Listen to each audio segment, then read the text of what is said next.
ऋषि मार्कंडेय ने सावन महीने में घोर तप किया, जिसके परिणाम स्वरूप शिव की कृपा से उन्हें लंबी आयु प्राप्त हुई। उन्हें इतनी प्रबल मंत्र शक्ति मिली कि यमराज भी नतमस्तक हो गए।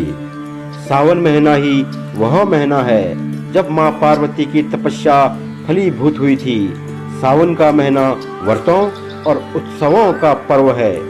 सर्वशक्तिमान परमपिता परमात्मा एक हैं, परंतु उनके रूप अनेक हैं।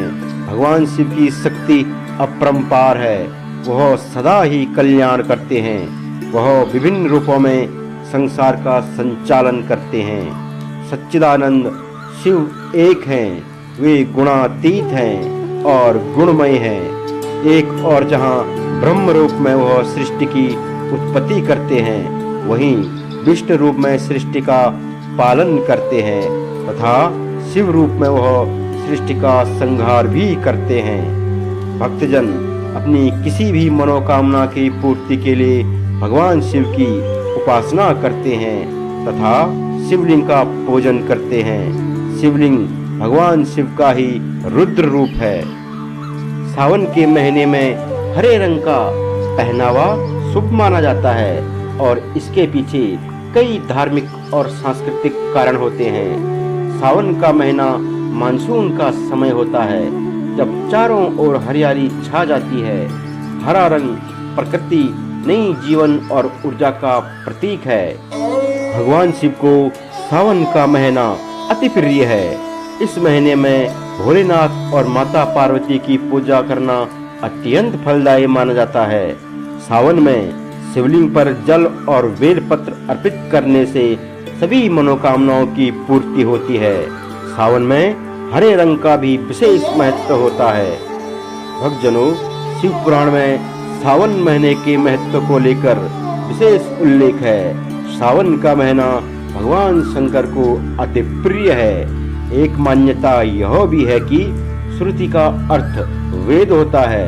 प्राचीन काल में वेद नित्य श्रवण किए जाते थे, लेकिन धीरे धीरे उनका सुनना कम हो गया। तब यह निर्णय लिया गया कि इन्हें केवल वर्षा काल में सुना जाए। इसलिए इस काल में पड़ने वाले महीने का नाम श्रावण हुआ। इस महीने को नभस के नाम से भी संबोधित किया जाता है, जिसका तात्पर्य बादल से होता है। इसलिए वर्षा ऋतु सावन की ऋतु मानी जाती है। यह महीना भोलेनाथ को समर्पित है, इसलिए इसे शिव मास भी कहा जाता है। सावन महीने की शिवरात्रि पर शिव का जलाभिषेक करना अत्यंत पुण्यदायी माना जाता है। इस दिन भगवान शिव का पूजन करने पर मनोकामनाओं की पूर्ति होती है। शिव पुराण के अनुसार शिव स्वयं जल हैं। इस महीने की सबसे महत्वपूर्ण घटना समुद्र मंथन की मानी जाती है। इस महीने में सावन में समुद्र में मंथन हुआ था, जिससे हलाहल निकला, जिसे भगवान शिव ने अपने कंठ में धारण किया और उन्हें तब से नीलकंठ कहा जाने लगा। उन पर विष का प्रभाव कम हो, इसलिए सावन महीने में उन्हें जल चढ़ाया जाता है। पूरे देश में जो कांवड़ यात्रा होती है, वे भोले पर हुए विष का प्रभाव को कम करने के लिए की जाती है।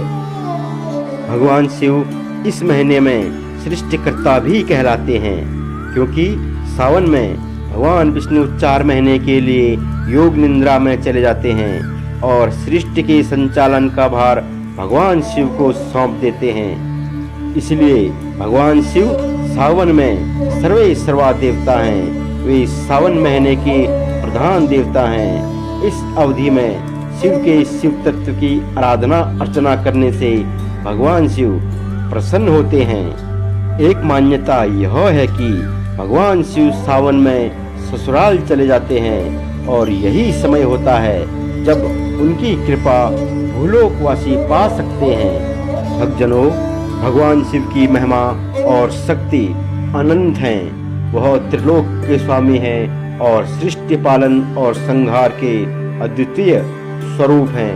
उनके विभिन्न रूपों और शक्तियों का वर्णन अद्वितीय है।